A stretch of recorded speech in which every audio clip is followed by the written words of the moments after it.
Tervetuloa Oulunkylän kuntoutuskeskukseen. Nyt on 3. päivä tammikuuta 2025. Vuosi on vaihtunut juuri ja meillä on tullut vieraita tänään tänne Oulunkylän kuntoutuskeskukseen. Toki tässä on ihan tuttujakin paikalla. Tehdäänkö pieni esittäytymiskierros? Hannes, aloitatko sinä? Hannes Tuovinen on. Viihdistä tulin tänne vierailulle, kun kutsuttiin. Kyllä oli mukava tulla tänne. Oli niin mukava tuo vastaanotto täällä taas kerran. Tervetulleeksi lausuttiin. Kiitos Hannes. Ja sitten Emilia, kerrotko kuka sinä olet ja kuinka vanha olet? Mä oon Emilia Iskala ja mä oon 7-vuotias. No niin, tervetuloa Emilia ja Hannes.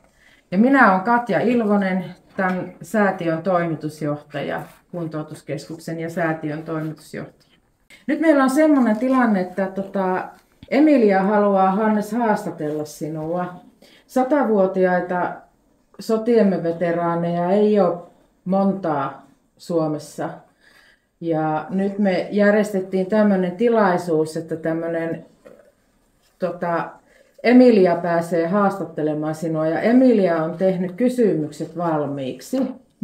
Ja Emilia, nyt voit esittää Hannekselle sitten ihan rauhassa niitä kysymyksiä. Mutta puhut tuonne Hannekseen päin, kun Hanneksella on pikkusen huono kuulo, niin että Hannes kuulee sun kysymykset. Saanko sinutella? Joo, kyllä. Paljon mukavampia haastatella kuin sinutellaan. Pelottiko sua sodassa? Kyllähän siellä tulee semmoisia hetkiä, että pelottaa. Se on ihan normaali hommaa, että pelkää. Se on vähän niin kuin itsepuolustusta, kun pelottaa.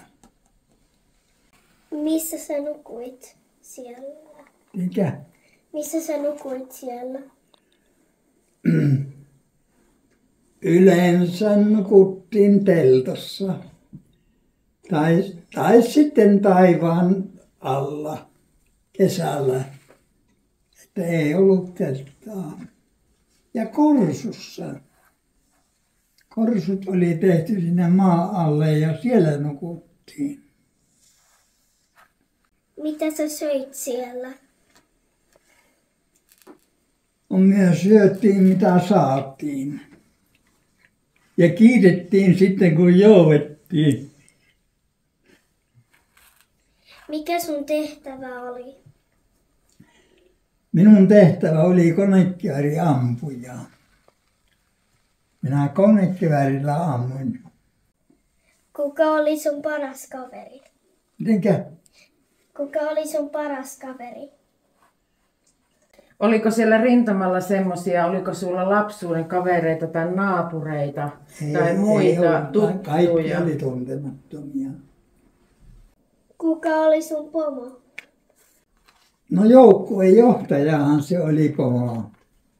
Ja sitten komppanian päällikkö siitä eteenpäin ja pataljonan komentaja.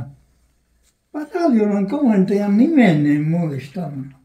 Oli majuri Halonen. Ja rykmentin komentaja oli Eversti Tähtinen alkuun. Ja sitten muuttui Sotisaari. Emilia, me ollaan nyt Marski-kabinetissa ja meidän takana on noin Marskin kuvat. Niin Mannerheim oli se ylipäällikkö. Ja tehän arvostitte Mannerheimia, Hannes, kovasti, eikö vain? Joo. Mannerheim oli silloin armeijan ylipäällikkö. Kauanko sä olit sodassa? Vähän yli 2 vuotta. Mikä on sun paras muisto sota-ajalta? No, minä en osaa sanoa niitä parhaita, mutta kuin huonommia muistoja. Olihan se kyllä silloin oikein mukava, kun lämmintä ruokaa sai. sitä saatiin harvoin linjaan. Millaista se ruokahuolto oli silloin, kun sitä Emilia jo kysyi, että keitettiinkö teille sitä lämmintä ruokaa siellä vai oliko teillä muita eväitä toimitettiin sinne? Kyllä toimitettiin kuivia eväitä. Oli kuivaa leipää ja joskus oli juustoa ja voitakin. Tai mitä se oli se, mikä oli napissa, sitä sanottiin pattisalvaksi. Oliko se kenttäkeittiöllä tehtiin kuitenkin välillä keittoja ja... No silloin, kun oltiin levossa, niin silloin kenttäkeittiöllä ja sieltä sai. Oliko yleensä kova nälkä? Ei milloin katsellut semmoista, että olisi liian paljon ollut nälkä. Kyllä myös saatiin ruokaa. Oliko siellä sodassa koiria tai hevosia? Mitä oliko? Koiria tai hevosia? Koiria tai hevosia oliko? Ei siellä ole. Eikö hevosia ollut ollenkaan? Oli hevosia. Mutta nehän ei ollut linjassa. Niin, että hevosia nähtiin vaan sitten sillä takalinjassa. Eihän sinne hevosilla tullut. Mm. Ja sotakoiria ei sinun komppaniassa ollut? Ei ollut. Joo, niitäkin on ollut, mutta ei sattunut siihen sinuun. Se sotketaan se sotahomman takalinja ja etulinja. Etulinja on yleensä niin vaarallinen, että siellä ei ole. Meilläkin oli viimeinen tukikohta semmoinen, että ei pystynyt yhtään maanpinnan yläpuolella olemaan. Juoksuhaudassa oltiin koko aika. Pojat tekivät semmoisia kokeita. Kypärän pistivät tuon pistimen kärkeen ja nostivat sen juoksuhaavan yläpuolelle pikkusen ja liikuttivat. Niin tarkka ampuja ampui heti siihen. Sama se oli meidän puolelta. Tarkka ampujat kyttäsi jatkuvasti. Semmoista se oli. Ei sitä voi kuvitella oikein täällä, mitä se on se etulinjassa olo. Kyllä se oli se Peukaloniemi, joka jäi sinne, niin kyllä se oli armoton paikka. Siinä yksi semmoinen sotavitsi kertoo, siinä on rykmentin komentaja, ei kun pataljoonan komentaja tuli. Silloin ei ollut meidän pataljoona siinä. Se oli ykkönen. Niin se majuri Majeski, se oli siellä kävellyt siinä juoksuhaavan reunalle. Niin komppanian päällikkö siltä juoksuhaavasta sanonut, että painu alas, että siinä et pitkään elää. Niin se oli kepillä lyönyt kengänvarteen ja sanonut, että ei ole sitä luotia valettu, millä Majeski tapetaan. Samalla luoti tullut suuhun ja mies kuollut. Ja sitten niitä on ollut 13 muuta miestä kuolleena siinä. Niin ne on vienyt sinne takalinjaan ja kuorma-auton lavalle nostaneet ne miehet ensin ja sitten Majeskin päällimmäiseksi. Ja sanoneet, että Majeski toimii vanhimpana Lieksaan asti. Siellä kun pesivät ruumiita Lieksassa. Ne on kovia aikoja välillä nuo asiat. Emilialla on täällä vielä yksi kysymys. Ei niin, että sulla on yksi vielä. Sano vaan Hannekselle, niin Hannes kuulee. Mitä sä teit ensin, kun pääsit pois sodasta? No silloin ruvettiin tekemään siviilitöitä. Mottia ruvettiin tekemään ja kaikenlaista metsätyötä ja maanviljelystyötä. Työ jatkui. semmoisena hyvin rauhallisena ja mukavana työnä. Ei juohtuna mieleen sotahommat ollenkaan. Tulevaisuus oli edessäpäin. Semmoistahan se oli. Mitä sinä rupeat tekemään aikuisena? No mä luulisin, että eläinlääkäriä tai jotakin. Jaa, sehän on hyvä homma.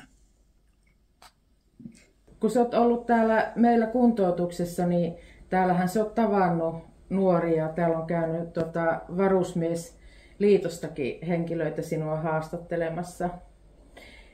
Ja nyt oli tämmöinen, tää taitaa olla nuorin haastattelija, nyt tää Emilia, mitä täällä meillä on ollut. Niin. Mutta eikö ole hienoa, että lapset ja nuoret on kiinnostuneita Suomen sodista ja teistä veteraaneista? Kyllä sehän on tarkoitus justiin, että veteraaniperinne jatkuu. Eiköhän se muuten jatkuisi, jos ei nuoret olisi kiinnostuneita. Kyllä se nuorissa on tulevaisuus. Joo, tosi fiksuja oli silloin nekin, jotka kävi sieltä Varusmiesliitosta. Oli tosi mukava keskustelu meillä silloin. Ne oli oikein mukavia poikia. Ja tyttöjä. Niin. Silloin oli molempia. Kyllä, puolet ja puolet taisi olla. Siitä tuli mieleen, mitä sinä ajattelet naisten roolista maanpuolustuksessa? Sehän on tosi tärkeä. Kyllä se on silloin 70- ja 80-luvulla. Nuoret miehet rupesivat sairastamaan ja sanovat, että en jaksa armeijassa olla. Mutta sitten kun ensimmäiset naiset meni sinne ja miehet ajattelivat, että eihän ne pärjää, mutta naiset meni eilen joka kohdassa. Niillä riitti halut ja kunto. Ja miehet parain. 90-luvulla ei ollut enää semmoisia karkuria sieltä, että sairauden takia läksivät siviiliin. Kyllä se on naisten homma tämä, että nyt on niin hyvä armeija. Joo. Ja naisilla oli tietysti Lotilla ja muilla rintamanaisilla ja Pikkulotilla oli tärkeä tehtävä kyllä myös sodissa silloin. Kyllä, siellä oli sotasairaalassa oli naisia, Lottia ja muitakin naisia sairaanhoitajia. Kyllä se oli tärkeää. Eihän rintamanaisia, ei niitä ole. Rintamilla minä en näe yhtään. Nehän oli takalinjassa kaikki siellä, missä tarvittiin naisia. Kyllä. Mutta kuitenkin ne auttoivat monta miestä. Kyllä, ja rooli oli tosi tärkeä. Se oli Meillä on tiedustelulottia ollut esimerkiksi paljon täällä ja hyvin monessa tehtävissä on ollut rintamanaisia. Niin, ja olihan ne äitihahmoja siellä. Niin. Siellä oli paljon varmaa, että jolle tuli äiti ja ikävä, niin kun näki sen, niin se oli tervetullut. Joo, tosi ihana. Niin. Sä puhuit tuossa meidän juhlassa joulu- ja itsenäisyyspäivän juhlassa, niin sä kerroit siitä, että mikä se siellä suojeli teitä, että mitä sä ajattelet siitä selviytymisestä? Se on ihme. Se on ihme, että semmoisista selviää elossa. Ja haavoittumatta. Kyllä se on esimerkiksi se konekieari, missä minäkin olin. Niin sehän on semmoinen, että se yritetään tuhota. Se olisi sitä parempi kota äkimisen saisi tuhottua, että se ei laittaisi niitä luoteja sinne eteenpäin. Mikä lie se suojelija. Mietitkö sinä niitä aikoja usein nyt jäljestäpäin, niitä vaikeita aikoja? No kyllähän menee pitkiä aikoja semmoisia, että ei niistä mieti. Mutta sitten kaikenlaiset tilaisuudet kun tulee, niin silloin tulee mietittyä ihan pohjamutia myöten. Sulla on tosi paljon tilaisuuksia Niin. pitkin vuotta. Teet maanpuolustustyötä tänäkin päivänä. Kyllä. Me ollaan joskus sun kanssa juteltu sitä, että sotien jälkeen oli myös semmoinen aika, että veteraaneja ei arvostettu. Haluaisitko kertoa siitä jotakin? Niin, kun sehän Suomi silloin mennessä jakaantua. Tuli kyläpoliitikot, jotka eivät vielä politiikasta ymmärtänyt. Ne rupes kertomaan siinä, että mitä ihmettä sinä läksit sinne. Että sinun oma syyä on, kun läksit. Ei ne ymmärtänyt sitä, että me oltiin määrätty sinne. Ja se ehkä oli, kun sanoo suoraan, se kommunismi silloin tulossa. Niitä oli niitä Venäjän ylistäjiä, tai Neuvostoliittohan se oli silloin. Niin ylistivät sitä, että miten hyvä se on. Ja silloin oli suuri osa ihmisistä, jotka uskovat siihen, että miten hyvä siellä on. Mutta sitten myöhemmin pääsivät ymmärtämään ja rupesi maksuttamaan täällä, että ei se niin hyvä olekaan kuin on luultu. No, Suomen puolustusvoimat on tehnyt upeaa työtä tänäkin päivänä nyt, kun on tämä tilanne, mikä nyt on. Tämä meidän Suomen geopoliittinen asema ja maailman turvallisuustilanne on muuttunut. Ja sota on Euroopassa hyvin lähellä, niin meidän puolustusvoimia kovasti arvostetaan ihan kansainvälisesti. Mitä sinä ajattelet siitä? Kyllä Suomen puolustusvoimia täytyy arvostaa. Suomalaisten ja ulkolaisten. Kyllä ei sen reippaampaa puolustusvoimia ei varmasti ole muuallakaan. Kyllä se Suomessa on tällä hetkellä puolustusvoimat, niin se ehkä vielä lisääntyi tässä NATO-hommassa. Niin, että halutaan olla pikkusen parempi kuin toinen. Ja ehkä niitä kerrotaan meille nyt vähän enemmän ja me ymmärretään. Kyllä. Mitä sinä siitä Natosta ajattelet? Niin, se on hyvä asia, että kerrotaan. Mitä ajattelet Natosta? Kyllä se täytyy sanoa, että se on Suomen turva. Kyllä tänne ei kukaan varmaan nyt ole halukas tulemaan, kun on NATO. Tietävät sen, että nyt tulee apu läheltä ja se tulee eikä luvata. Niin kuin se on käynyt aikaisemmin, että sitä on luvattu, mutta sitä ei ole tullut. Tai tulee sitten liian myöhään. Niin, ei se auta myöhässä tulla. Niin. Aikanaan pitäisi tulla eikä myöhään. Veteraaneja arvostetaan kyllä paljon ja puolustusvoimat arvostaa, mutta koko veteraanien arvostuskin on noussut vielä lisää viime aikoina. Se on ollut jo jonkun aikaa hyvä, vaikka oli ne huonot vuodet. Miltä sinusta tuntuu? Saatko sinä semmoista arvostusta ja mitä sinä ajattelet näistä? Sinä käyt kuntoutuksessa ja onko veteraanien asiat hyvin Suomessa, teidän viimeisten? Kyllä täytyy sanoa, että on hyvin. Nyt siihen nähden arvostetaan liikaakin kuin aikaisemmin. Ei yksi ole mitään hyvää tehnyt. Siellä on yhtenä tehty kaikkea ja kaikki on samanarvoisia veteraaneista.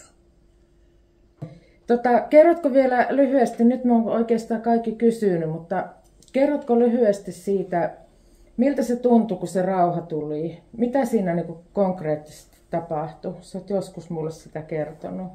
Aselepo kun tuli, niin sehän tuli hyvin mieleisesti. Sitä juhlittiin heti, kun tiedettiin, että aselepo tulee sillä hetkellä.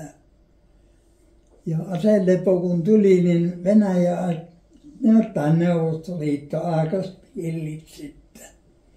Rupesi tykistä jyskämään ja lantin heittimet ja työnti sieltä kaikenlaista roskaa tulemaan vuorokauden. Sitten lopetti. Ja sen jälkeen se tuli rauha vasta sitten aselepon jälkeen. Ja rauhanteon jälkeen niin sitten oltiin siviilissä sitten. Lapin sotahan jatkui vielä. No Lappiin sinä et joutunut. Joo. Minulle kävi sillä lailla, että tultiin Suomeen sieltä silloin ja oli määrätty Lapin sotaan.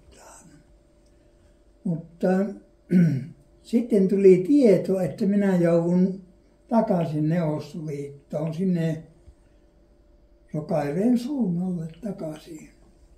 Ja meiltä meni siellä 2 viikkoa. Ja sitten tultiin Suomeen, niin ne oli kerinyt lähteä Lappiin, se porukka, mikä oli määrätty. Mitä sinä teit sen 2 viikon aikana, kerrotko? Niin siellä Neuvostoliitossa. No, minä olin siellä vain kävelemässä niin herrojen kanssa ja kahtelemassa, kun keräsivät piikkilankoja ja miinoja. Minä olin lähettinä, niin minä en tarvinnut siellä kerätä miinoja enkä niitä piikkilankoja. Joo, eli lähetti oli se sun tehtävä. Niin, joo. Olin lähettinä. Sekin sattui niin sattumalta, se tuli silloin sota-aikana tuli uusi komppanian päällikkö meille. Ja minä en tuntenut sitä. Minä olin juoksuhaudassa ja se pyyti kunniota minulta. Niin minä sanoin, että ei tässä kunnioiteta ketään. Tuntematon mies, että ja ilmoitusta kanssa. Minä sanoin, että tuntemattomalle ei saa ilmoitusta. Sanoin, että hän ei ole tuntematon, että hän on teidän komppanian päällikkö. Minä sanoin, että kuka tahansa voi sanoa, että minä olen sinun komppanian päällikkö, että vaikka venäläinen. Niin. Olitpa tarkkana. Niin. No ei se siitä vihoitellut. Sitten kun loppui siinä sota, niin se sitten pyyti lähetykseen. Vaikka minä luulin, että vihat tuli väliin, vaan ei tullut. Hannes, kenelläkään ei tule vihaa sinun kanssa. Kuntoutukseen olet taas tulossa sitten pian. Kyllä. Kunhan tulee veteraanineuvoja käymään, niin sovitaan sitten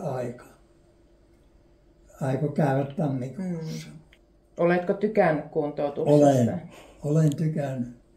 Kuka ei tykkää semmoista kuntoutuksesta. Mikä siinä on parasta? No, sitä tuntuu aina, että sitä on tuossa kämmennyt. Niin. Kaikki on niin ystävällisiä ja hoidot erittäin hyviä on. Se on mukava kuulla. Kyllä se on. Oot aina tervetullut. Niin se on niin hyvä. Ja susta leviää tänne semmoinen positiivinen ja iloinen mieli kaikille. Kyllä täällä on ennestään tosi tiivis. Se on Oulunkylän henki. On. Se on Oulunkylän henki. Se on. Mutta kyllä se henki on lähtöisin teistä sotiemme veteraaneista. Mutta se on vaan täällä sitten, elää täällä meidän keskellä ja se on tarttunut kaikkiin uusiin työntekijöihin. Joo. Ja koko tähän meidän toimintaan.